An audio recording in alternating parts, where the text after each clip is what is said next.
Bonjour et bienvenue sur Huntington Podcast, le podcast dédié à la maladie de Huntington. Je suis Thomas et j'aide mon père depuis plus de 10 ans au quotidien. J'ai décidé d'aller à la rencontre de personnes inspirantes, malades, aidants, porteurs, personnels du corps médical, pour nous aider à comprendre et mieux vivre avec cette maladie. Tous nous expliquent les différentes étapes par lesquelles ils passent et comment ils avancent et continuent dans la vie. Ce podcast soutient l'association Huntington France, présente sur tout le territoire. Elle s'occupe de faire connaître la maladie, de financer la recherche médicale et d'accompagner les malades et leurs familles dans toutes les étapes. Je vous conseille vivement d'y adhérer pour recevoir les dernières actualités. Vous retrouverez le lien du site internet dans la description de l'épisode. Bonne écoute à tous. Bonjour Julie, merci de passer dans Huntington Podcast. Tout de suite, première question, comment et quand as-tu entendu parler de la maladie de Huntington ?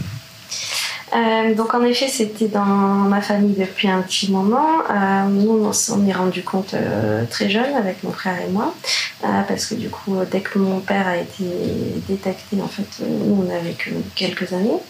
Donc à ce moment-là, on a déjà commencé à en entendre parler. Voilà, donc en fait, on a vécu tous les deux dans cet environnement-là. On a rencontré des personnes aussi qui étaient atteintes de cette maladie-là.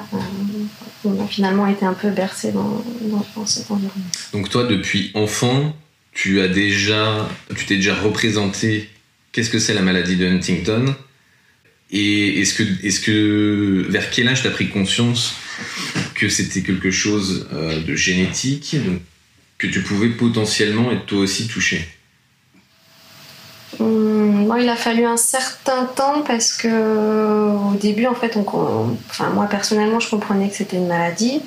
Après, je me posais la question déjà, du coup, est-ce qu'il va en mourir ? Et donc forcément, la réponse était, il va pas vraiment en mourir. En fait, c'est une maladie, mais il va mourir d'autre chose. Donc déjà, quand tu es enfant, c'est un peu confus comme réponse, même si c'est vrai que c'est confus. Et après, il a fallu, je pense, encore quelques années pour du coup comprendre qu'il y avait un impact aussi pour nous, donc mon frère et moi. Alors après, très honnêtement, à quel moment j'ai réalisé ça et autres, j'arrive pas à me souvenir et à te dire à peu près quelle année. Non, mais c'est pour... je suppose que plus t'as avancé dans les années, plus tu te l'es représenté. Exactement. Et ton père, lui, comment il a évolué à partir du moment où t'en as pris conscience enfant ? Comment ça a évolué pour lui ? Lui, il a quand même... il a été malade un certain nombre d'années, donc plus de 10 ans. Donc en fait, on l'a vu évoluer, mais c'était pas non plus très rapide. Voilà, donc il est quand même décédé quand j'avais plus de 20 ans. Donc après, on a vu la progression tout au long. Ouais. Donc ça a été du début jusqu'à la fin. Et t'avais quel âge quand il est décédé ?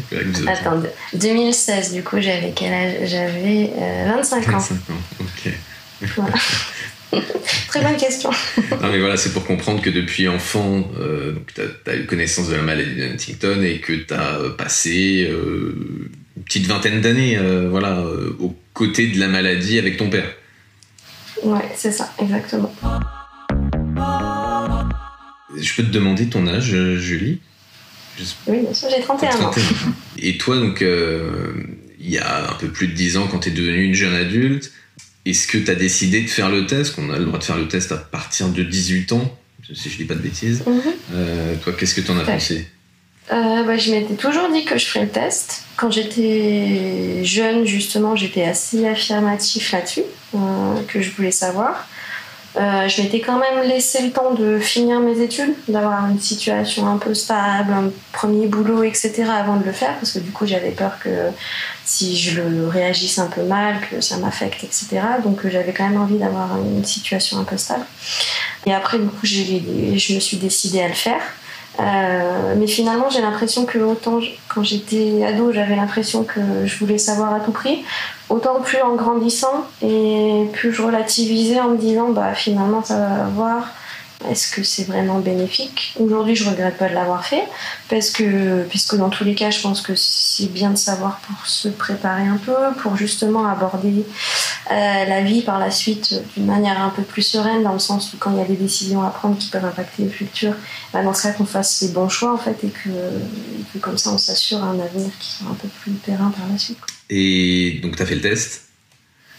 Tu l'as fait à quel âge, au bout de combien de temps ? Je l'ai fait vers 25 ans aussi. D'accord, ok. Et donc tu peux nous le dire, positif, négatif ? C'était positif, évidemment. Positif, ok. Voilà, donc porteuse du gène. Ouais. Voilà, c'était forcément un choc, même si de toute façon on continue d'espérer 50%, on espère que ça va être les 50 autres pourcents, et puis après on fait avec. C'est quand même, on va dire, dans la maladie de Huntington, c'est une grosse étape. Peut-être la grosse étape clairement. De savoir si oui ou non on fait le test déjà. Et après la réponse, si c'est positif, qu'est-ce que je fais ? Si c'est négatif, qu'est-ce que je fais ? Et toi, comment tu t'étais préparée à ça ? C'est là-dessus où finalement je m'étais assurée d'avoir en fait un environnement stable, donc par exemple un boulot stable dans lequel je me sentais bien. Comme ça, je me disais que si c'est positif, dans tous les cas, après j'ai quelque chose à quoi me raccrocher. Déjà, je serais à peu près mieux supportée. Après, par la suite, il n'y avait pas vraiment de si c'est négatif, si c'est positif, parce que j'avais pas plus de projets à l'avenir. Donc derrière, j'avais rien décidé non plus pour l'une situation ou l'autre situation. D'accord. Ça n'avait pas affecté, j'avais pas d'autres choses en cours, j'étais pas en relation à ce moment-là, donc en fait, ça n'avait pas vraiment affecté mes autres choix par la suite. Et donc de savoir que tu es positive, est-ce que tu trouves que ça t'a changé ? Oui, clairement, oui, ça c'est sûr. C'est sûr qu'après, on essaie de prendre la vie, en fait. Je pense que dans tous les cas, de savoir qu'on avait une chance d'être porteur, ça fait relativiser, ça fait prendre la vie d'un côté plus positif et d'aborder un peu plus les choses de manière à se dire que de toute façon, il ne faut pas se prendre la tête, qu'on n'a qu'une vie, qu'il faut en profiter, etc. Et que voilà, faut vivre sans avoir de regrets derrière, parce qu'après ça sert à rien, c'est une perte de temps. Et derrière, ça, on le pense déjà un peu avant, et après, ça vient se raffermir, justement, en se disant que du coup, les tracas quotidiens finalement ne sont pas grand chose. Il faut relativiser et puis voilà, comme je disais, en profiter. Ouais. T'as pas eu un moment où quand même t'as été un peu plus bas, ou parce que c'est le risque quand tu parles avec les médecins, ils préviennent beaucoup ça, tout à fait. Tu vois. Parce tout le monde n'a pas la même sensibilité, tout le monde ne reçoit pas les choses différemment, donc. Ah oui, mais clairement sur le moment, c'est un choc, faut pas se le mentir non plus. Après, de toute façon, ça fait des hauts, des bas. Il y a des moments où on y pense plus que d'autres, il y a des moments où ça va, et puis voilà. Mais s'il faut retenir le global, après, on fait avec, quoi. Mais en effet, il y a des moments où on y pose fortement, et des fois il y a pas mal de pensées négatives qui peuvent venir et autres. Il faut relativiser, prendre du recul, laisser passer un peu du temps, et puis après ça va mieux, quoi. T'as des frères et sœurs ? Ouais, j'ai un frère. Et lui, comment, avec la maladie ? Donc lui, il était positif aussi, et il est tombé malade assez jeune. On ne sait pas dire la date exacte, mais début vingtaine, on savait déjà avec ma mère qu'en fait il avait déjà... D'accord, ah oui, donc très tôt, ok. Ouais, okay. Ouais, très tôt. Est-ce que dans la famille, vous arrivez à en parler facilement ? Oui. C'est en tout cas un côté positif chez nous, c'est que oui, ma mère nous en a toujours parlé ouvertement.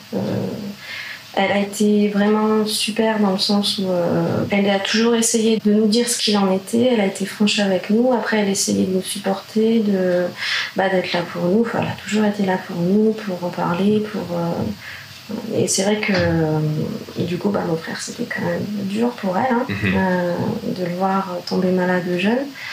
Mais entre nous on en a toujours bien parlé, que ce soit de mon père, de mon frère, on essaie de se supporter. Moi après, clairement je m'investis pas autant qu'elle, c'est vrai qu'elle donne énormément de sa personne. Et est-ce que tu penses que ça a été, on va dire, un plus pour vous d'être au courant de la maladie d'Huntington et de ce que c'est Huntington depuis que vous êtes enfant? Oui, je pense, oui. Dans le fait d'appréhender la maladie, etc., de peut-être en avoir moins peur que ceux qui l'ont appris il y a 2 semaines et qui se retrouvent avec toutes ces questions, toutes les choses qu'ils peuvent lire sur Internet et tout ça. Ça vous a plutôt aidé?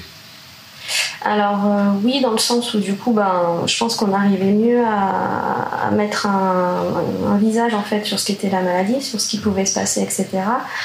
Après, les malades sont tellement différents tous qu'en même temps, c'est compliqué de se faire une idée de ce qui va se passer dans le futur. Il y a certaines choses qui sont assez classiques, il y en a d'autres où il n'y a absolument rien à voir entre les personnes. Et donc ça aide, oui et non. Moi, je vois par exemple pour mon frère, des fois, oui, c'est un peu compliqué de voir. Je suppose que c'est compliqué pour lui de voir exactement d'autres personnes qui peuvent être malades parce que forcément, derrière, il se projeter aussi. Donc, toi, aujourd'hui, on va dire, t'as rien, depuis que t'as appris la maladie, t'as rien changé de ta vie. Je veux dire, tu t'es pas dit, je quitte tout, je vais faire le tour du monde, ou je sais pas, je quitte de région, je change totalement de vie, etc. Non, même si des fois l'idée me traverse. Mais c'est pas forcément pour la maladie que je ferais ça. Ce serait juste pour un ras-le-bol général. Oui, d'accord, oui, bon, on est fait. Voilà. Mais non, et puis après j'avais profité plutôt de mes années d'études pour faire des voyages, pour aller voir ailleurs. Donc en fait ça je l'ai fait pas mal avant de faire le test. Et donc non, ça va. J'aime beaucoup voyager, j'en profite encore. T'es en couple, Julie, aujourd'hui ?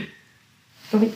Et est-ce que l'idée d'avoir des enfants, c'est quelque chose auquel t'as déjà réfléchi ? Oui, tout à fait. Ouais. Comment t'abordes ça ? Moi, ça a toujours été envisagé de la manière que, de toute façon, ça passerait par insémination. Parce que du coup, je veux surtout pas que derrière la maladie puisse aller à d'autres personnes. Donc voilà. Mais c'est quelque chose qui me fait pas vraiment peur, enfin au contraire. Là pour le moment on en parle, après il n'y a rien d'engagé et voilà, le jour où j'aurai envie en fait, je sais à peu près où m'adresser voilà. C'est tout à fait faisable, c'est envisageable et il y a des solutions pour ça. Donc c'est pas quelque chose qui m'a inquiétée parce qu'on m'a toujours communiqué en fait que c'était possible de le faire de cette manière, et même si on n'a pas fait les tests, si on souhaite pas savoir si on est positif ou non, de toute façon on peut avoir des enfants et ne pas le savoir, et c'est tout à fait faisable, et ça c'est top quand même. Ouais. Et comment toi t'as abordé ce sujet avec ton compagnon ? C'est une bonne question. Disons qu'on en est venu à parler pour savoir si on parlait des enfants en fait. Et après, j'ai juste... Il était bien au courant. Tu lui en as tout de suite parlé ? Il le savait avant qu'on se connaisse. Okay. Voilà, donc ça a plutôt facilité la chose en fait. C'était beaucoup plus simple comme ça.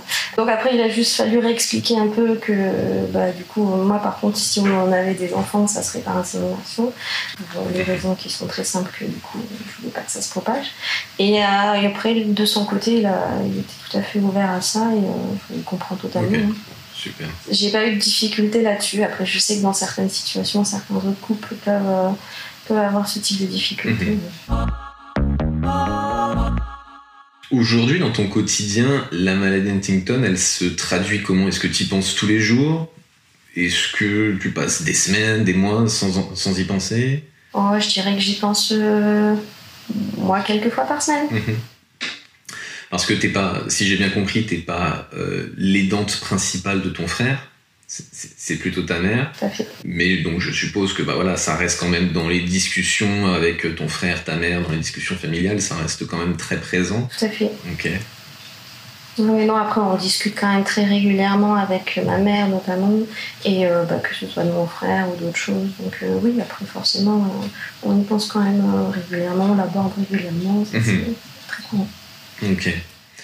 Je voulais aborder la gestion des conflits, mais visiblement, c'est pas trop ce qui vous touche parce que peut-être que la communication fait que y a pas les conflits qui sont habituellement liés à Huntington, sauf si tu me dis le contraire. Il y a eu des conflits en fait. Il y en a encore avec mon frère sur certains points. Ouais. Voilà, après c'est toujours... de toute façon, quand on veut faire accepter une nouvelle chose, pour mettre en place, je sais pas, plus d'aide, pour éventuellement penser à aller dans un centre par la suite, ce genre de choses. Bah voilà, après de toute façon il y a des discussions où ils sont pas, enfin lui il n'est pas forcément d'accord, mon père n'était pas au début forcément d'accord aussi. Donc après il y a toute, ouais, il y avait une sorte de gestion des conflits aussi, on a essayé de préparer le terrain, voilà, ne pas être seul à évoquer les choses, essayer d'avoir plusieurs personnes autour qui ont le même discours, peut-être pas forcément au même moment, mais du coup essayer d'être un peu uniforme sur le discours, d'aller sur les mêmes points. Voilà, ce genre de choses. Après, bon, on avait, comme je disais, les personnes sont un peu différentes, donc autant avec mon père, il y avait eu à gérer des crises de colère, autant avec mon frère, c'est de la colère, mais c'est différent, c'est plus froid, et derrière, c'est plutôt qu'il sera fermé et un peu buté sur certaines choses, donc c'est un peu ramé pour lui faire accepter les choses, mais après c'est un type de conflit qui est un peu différent, je pense, que d'autres personnes peuvent vivre. Ouais, c'est propre aussi à chacun. C'est ça. Et toi, quand tu penses à l'avenir, parce qu'aujourd'hui tu as 31 ans, donc tu es encore jeune, et quand tu penses à l'avenir, est-ce que ça te fait peur? Est-ce que non? Est-ce que t'as d'y être? Ah, pas vraiment, non. Alors, quand je dis à diète, c'est pas hâte d'être Huntington, mais est-ce que t'as envie de... Alors non, pour l'avenir, par contre, après, j'ai plein de projets. Voilà, est-ce que tes projets, voilà, tu les fais facilement, etc. Est-ce que t'es motivé? Oui, tout à fait. J'ai toujours envie de faire plein de choses. Ça, au contraire, ça va pas m'arrêter. Et puis, je pense que c'est justement un état d'esprit qu'il faut avoir où faut pas se freiner. Faut justement... j'ai l'impression que de toute manière, moins on en fait, plus on se ferme, plus on se renferme. Et plus, en fait, on va dégrader. Il y a beaucoup de cas où... par exemple, ça commence par une dépression, et que derrière, après, la maladie s'enchaîne, etc. Donc, je pense vraiment que essayer justement de vouloir faire plein de choses, c'est vraiment un peu combattre la maladie au quotidien. Et est-ce que justement, vu que t'es très au courant, tu le sais depuis des années, depuis toute petite, tu as vu ton père, tu vois ton frère, est-ce que tu te prépares d'une quelconque façon à la maladie, que ça soit, je sais pas, sur le plan du corps? Est-ce que tu prépares ton corps, ton esprit, tes finances pour pas avoir de problèmes financiers dans l'avenir? J'en suis pas encore à ce stade, mais après il y a des réflexions, oui, déjà faire en sorte, par exemple, d'avoir un logement qui a un emprunt dessus, déjà d'être propriétaire, ce genre de choses, ça c'est une première protection, oui, ça c'est en cours déjà. Après pour le reste, on va dire que non, pas forcément. Non, okay. J'en suis pas encore là. Est-ce que aujourd'hui tu as des hobbies? Tout à fait, plein. Et ces hobbies, est-ce que c'est des choses que tu projettes également dans le futur? Bon, on parle beaucoup du futur parce que comme t'es jeune, on se projette parce qu'on est beaucoup dans la communauté Huntington à se poser des questions, à peut-être avoir peur une fois que je connais, une fois que je sais que je suis porteur, la vie s'arrête. Donc essayer de transmettre un peu ta philosophie, comment tu arrives à continuer à faire des hobbies et que la vie s'arrête pas depuis que t'es porteuse? Après, comme je disais tout à l'heure, j'ai l'impression qu'en fait, plus on a des hobbies, plus on profite un peu et plus ça fait un peu reculer la maladie en quelque sorte. C'est vraiment, je pense qu'il faut faire... on le voit, quand une personne commence à être un peu malade, après, il faut en quelque sorte la stimuler avec plein de choses, du sport, que ça soit un peu de l'orthophonie par exemple s'ils ont des troubles, ce genre de choses. Et en fait finalement, si je me dis que si on a des hobbies et qu'on continue de faire nos hobbies, en fait c'est ce type d'encadrement déjà. Donc c'est là-dessus où je me dis en fait plus il y en a, plus on en fait, et plus c'est des choses qui vont nous maintenir en fait en forme sur le reste, on sera à l'aise, Voilà, donc c'est pour ça que je trouve que c'est bien justement d'avoir plein d'hobbies, d'en profiter et de faire plein de choses. Et je pense qu'il faut vraiment que ça soit varié en plus. Julie, on va bientôt arriver à la fin du podcast. Ça passe très vite. Si tu avais un dernier mot que tu pouvais adresser à chacun, à chaque jeune homme ou jeune femme qui s'est posé les questions que tu t'es posées, qu'est-ce que tu aurais à leur dire ? Je crois que ça reprend encore ce que je disais avant, c'est vraiment d'en profiter, de se dire que de toute manière, oui, c'est une maladie, oui, ça peut arriver. Si ça se trouve, on mourra d'autres choses avant. Donc en fait, il faut vraiment pas faire une fixette là-dessus. Ça peut arriver, ça peut être plus tard, ça peut être jamais. Et puis après, il faut se faire une vie, se construire une vie. Il y a des personnes qui acceptent de vivre avec des gens comme nous, en quelque sorte, et pour qui ça ne pose pas de problème, en fait. Et ne pas avoir de crainte là-dessus, parce qu'à l'inverse, en fait, nous, on le ferait peut-être pour d'autres personnes, pour une autre maladie, etc. Donc voilà, en fait, il faut s'accepter et après, essayer de rester positif, de se dire qu'en fait, finalement, pour tenir tout ça à distance, il faut vivre sa vie, il faut aimer les gens qu'on aime et apprécier, faire plein de choses. Écoute, merci pour ce message, Julie, et pour ta positivité. Écoute, je te remercie et puis je te souhaite une bonne continuation. Merci à toi. Au revoir, Julie. Au revoir. Merci beaucoup d'avoir pris le temps d'écouter jusqu'au bout cet épisode. Je vous rappelle que l'association Huntington France est là pour vous et que la meilleure manière d'être informé de la recherche et de la prise en charge de la maladie, c'est d'adhérer à l'association. Merci à tous et à bientôt.